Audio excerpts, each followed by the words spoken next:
Yeah,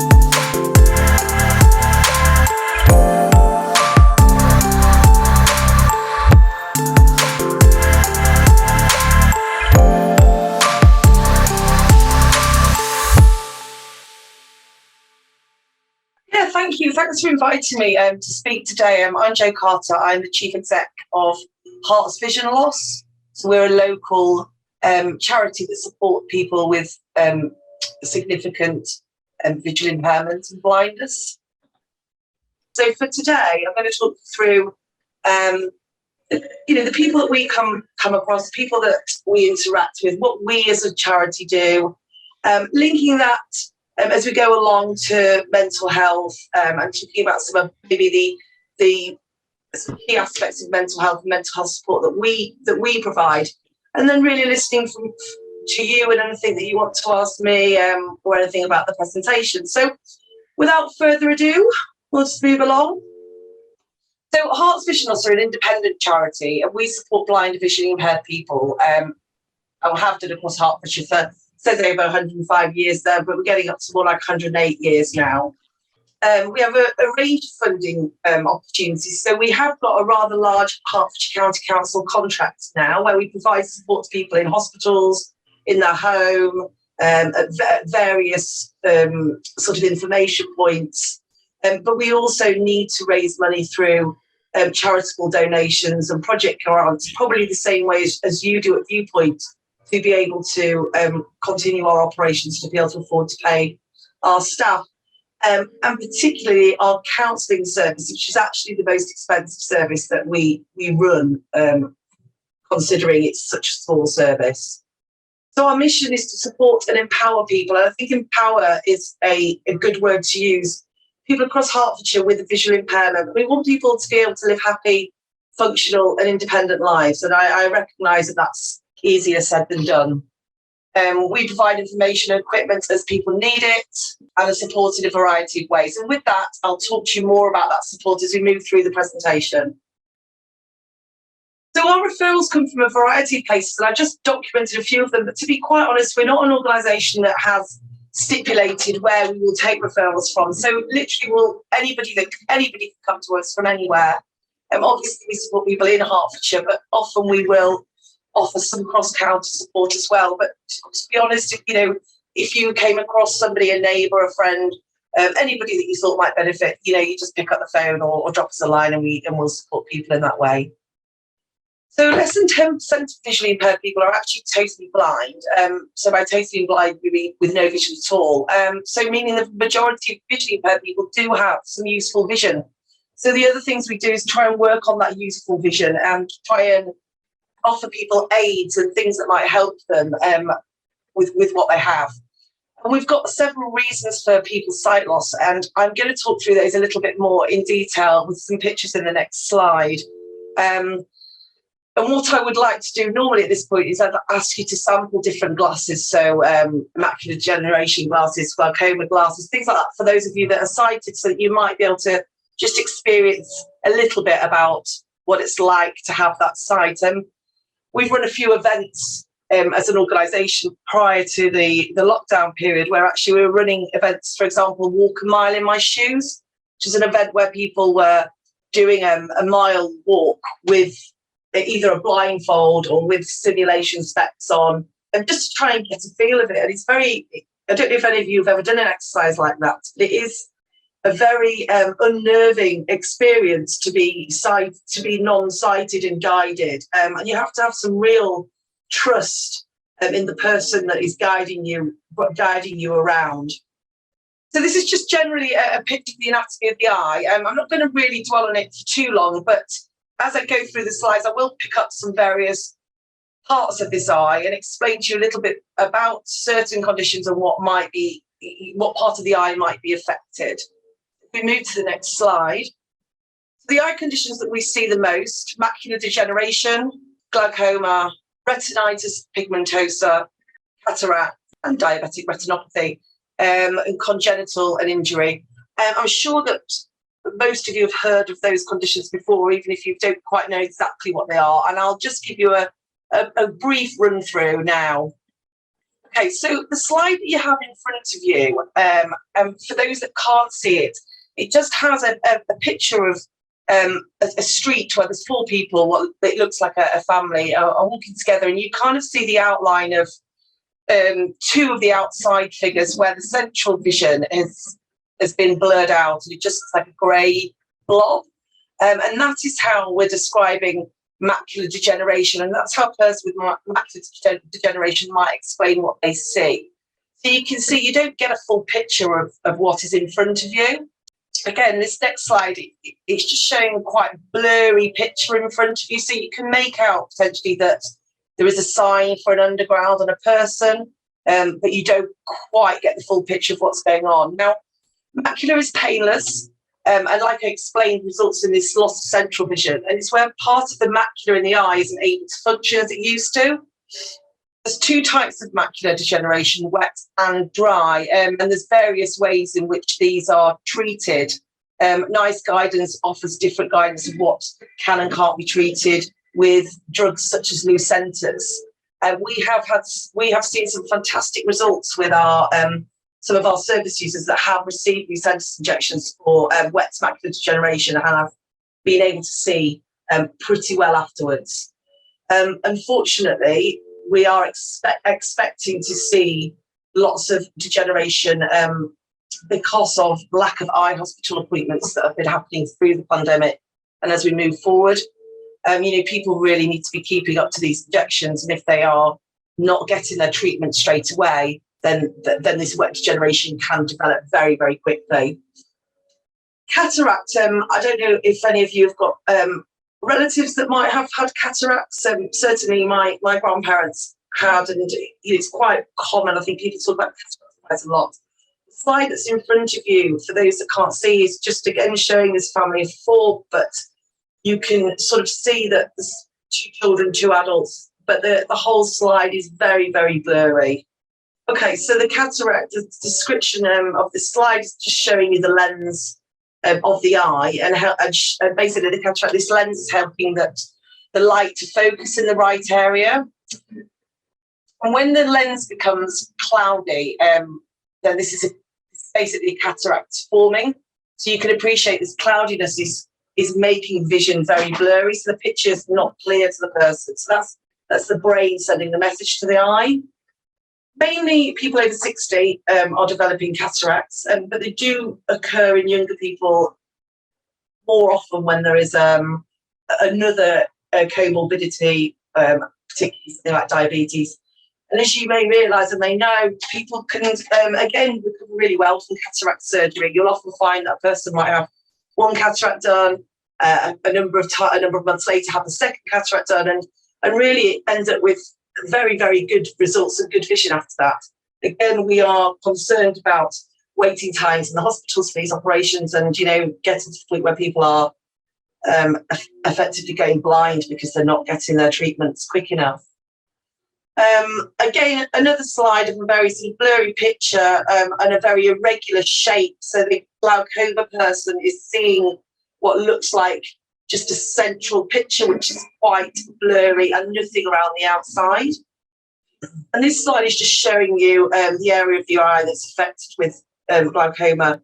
The eyeball is kept inside in shape by fluid in the eye, and the pressure can become raised. And if that pressure gets too raised, then it's putting more pressure on the optic nerve and causing complexities in somebody's vision. Again, surgery is an option to unblock the sites. We've got a lot of people that have got optic nerve pressure. We see their sight going up and down as that pressure increases. It's quite dangerous, and it has to be monitored really well. Retinitis pigmentosa, what you're seeing here is just it almost looks like a stone with different colours in it. You really can't make out what's in front of you here. We do have quite a few people with retinitis pigmentosa. It occurs in the young person, is generally congenital. And the interesting thing about retinitis pigmentosa is that often a person can see pretty well in the light in the day, and then as darkness comes or the visibility goes, a person can be really left to be pretty much blind. And that's when you'll see some of the most people targeted, for example, vulnerability, you know, on a night, people that might fall, or, you know, they might have gone out in the day, I don't know, for a drink or to a cafe, and it was light when they went out and everything was fine, but coming home, they're effectively blind because the ability's gone down so much. Diabetic retinopathy is pretty common, and this is where we see a lot of people. I mean, a person will see not a great deal with severe diabetic retinopathy. It's a kind of blobs on the screen and a patch in the middle. So this is one of the most common causes of blindness in the UK, caused by damage to the tiny blood vessels at the back of the eye that deal with light. The main cause of this is diabetes, so uncontrolled diabetes. If left untreated, it can cause blindness. And you know, we see a lot of diabetic retinopathy in our working age group of people. Again, important to have regular eye examinations, but often when we get to know people with the diabetic retinopathy, it's become too advanced for it to ever be repaired, I suppose.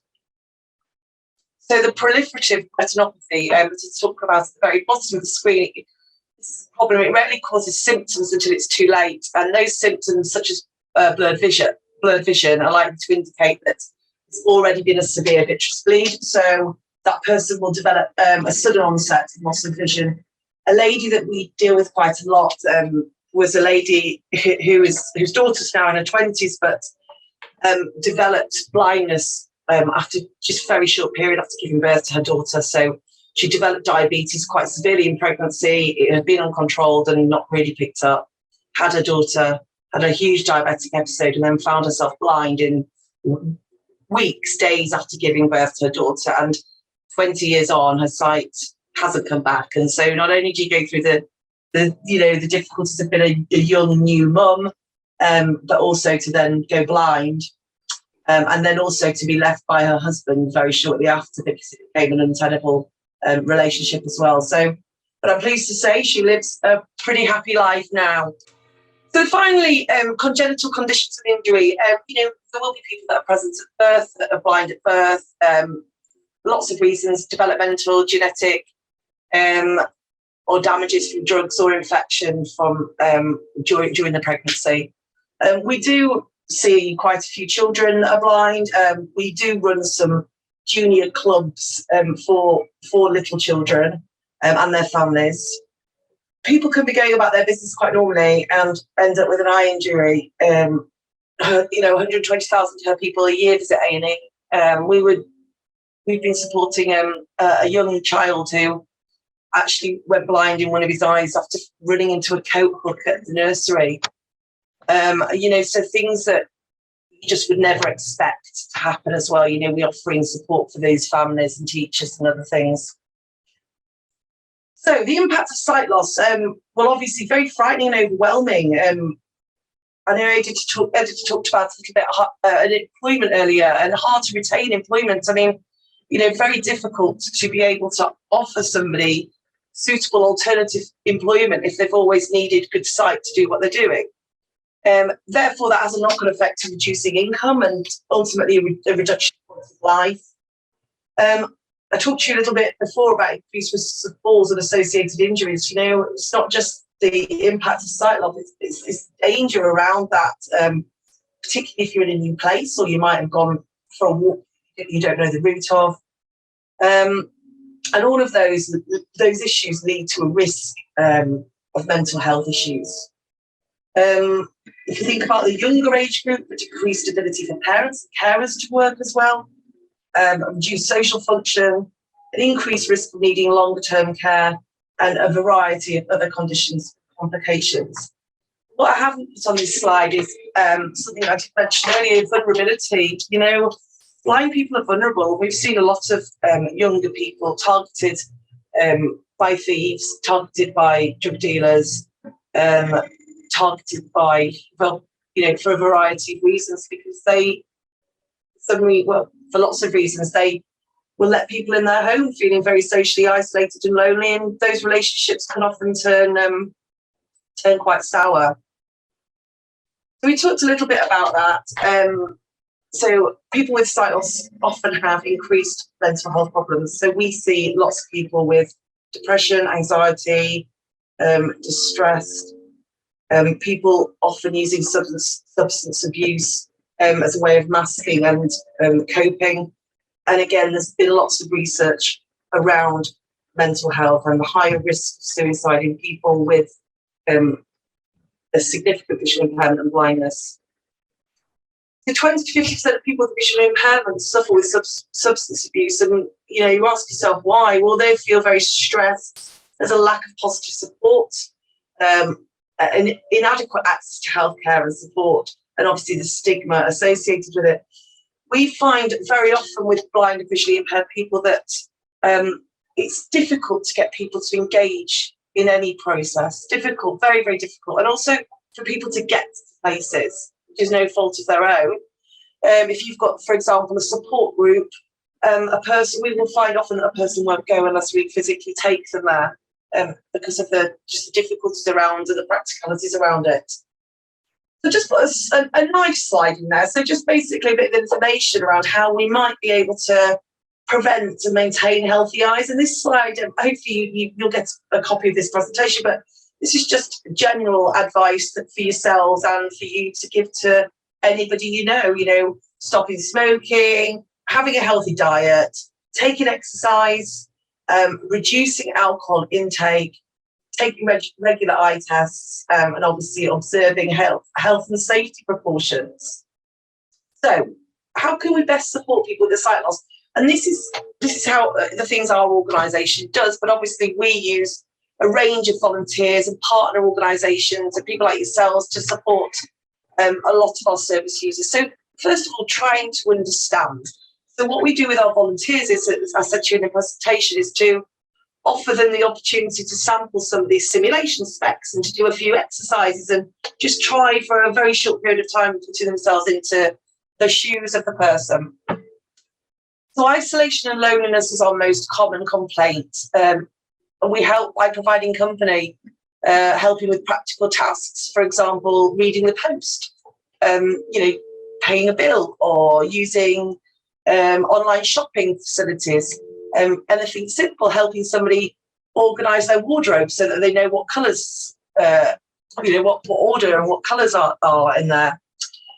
We try and help match volunteers with service users around common interests. We find it works really well if somebody has a musical interest or they like going out shopping, or it's an audio book or a reading group that somebody might want to get involved with. We offer transport. We've got a minibus. So we will often pick people up and take them on day trips or to appointments. We've got some great volunteers that support us in facilitating that. And we have a number of support groups across the county. So we, as staff, facilitate some of these groups. And then we try and branch away from the groups. So we have one of our volunteers or service users facilitate the group if they're able. And the groups do a range of things. So we've got some groups that just meet up for lunch and a chat. Other groups that are quite practical. They have talks from people maybe around employment or other things like that. So all groups work differently, and we try and refer our service users to the most appropriate group. We visit hospital clinics across the county so that people that have come out of the hospital appointment with a diagnosis that might be quite shocking, we're at least there just to offer a shoulder. I mean, we find that if you get diagnosed with a disease such as cancer, you're automatically on a cancer pathway, and you've got specialist nurses and specialist support. If you've had a stroke, there's specialist stroke intervention. If you leave a clinic and been told that you've got macular degeneration that's never going to improve and effectively you're going to go blind, there's nobody there for you. You go home and wait for the next appointment, or potentially wait 16 weeks for the sensory services to get in touch with them. And the other thing is fundraising. We do lots of fundraising, or historically did lots of fundraising to try and deliver and develop our services. I've talked to you about some of these services already, just touching on counselling. So counselling, we offer a specialist counselling service for people with a visual impairment. So that is their primary concern. But more often than not, the person will have more significant needs that are addressing. Our service users that need counselling can self-refer or come from the GP or wherever. And they're offered about 10 sessions of counselling. And it's a client-centred approach. And we offer counselling to both children and adults.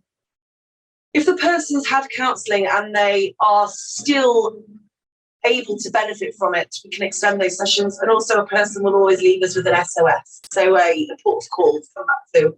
We have got people that have had, more than one bout of counselling over a period of time. We've got good results with our counselling. It's also a well-respected service. We offer a whole range of equipment. One of the things I was just going to mention is that I did say at the beginning that we were moving into Unit 29, and that's going to give us quite a big space to develop a resource centre. And in that resource centre, we want to be able to offer a drop-in centre for people to come, as a coffee morning or a hub and a social gathering, but also to be able to come and sample pieces of equipment that might help them with their visual impairment before they go and spend a lot of money. See, that's the other thing. A lot of our kit or a lot of the equipment that somebody might benefit from is thousands of pounds, and even if a person can afford it, we'd like them to be able to try it before they buy it.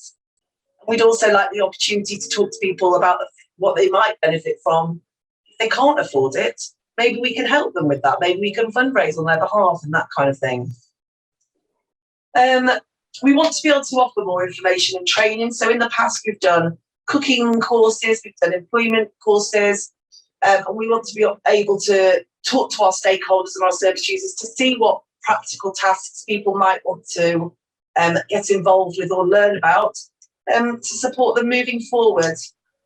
We go into schools, we offer a sort of teaching platform at assemblies, and we are currently developing an online platform for schools to use, because we're very much a believer in getting in early with children, helping them understand how to support their peers that might be blind or have another disability, and also for young children to work out how best to access their services and to support them through their transition through the educational process.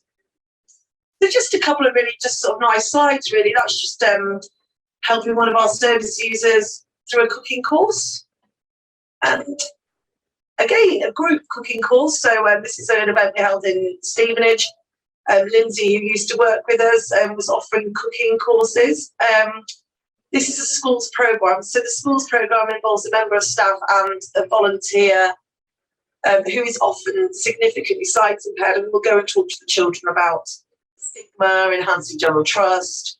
This is just one of our little young Sight Life Junior service users. Just a slide showing a young child, and again, the same child with her mum and her sibling.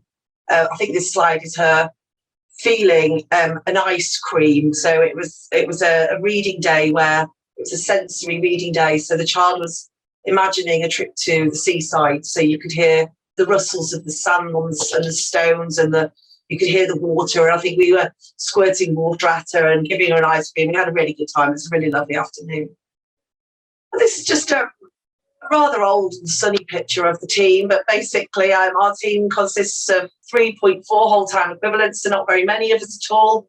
We will be looking to recruit more vision loss advisors as we go through this year and as we emerge from this pandemic. But obviously we're very highly reliant on our volunteers and our other partner organisations. If you look here, the last slide talks about activities. So we've got 1,200 people that we're supporting on our database.